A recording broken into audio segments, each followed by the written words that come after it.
form with Knoxville SPL players and now let's play small penalty. Continue varsity to Sakto, alas 11 11, a.m. mga draw. kaibigan, mga kataya. Bobola.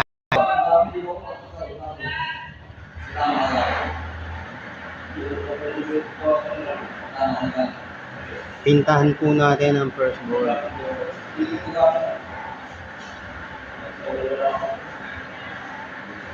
Pinas na yung kamay.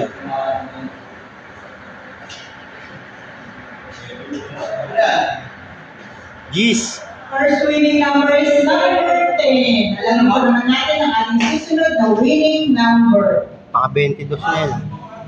Hindi po, hindi siya wala sa akin. Hindi ko sa akin naintindihan Ayan o, nilista na yung Gis. Nag-14 po yun. Naututan niya yung 14 eh. Ha? Triple na, no? Muntik na mag-14, naunahan lang ng Gis. Nabaksaw na Oo, naman. nabaksaw yung 14.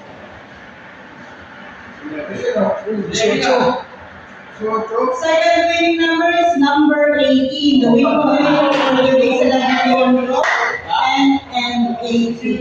10-18, ako, 19 pa yung nakita ko.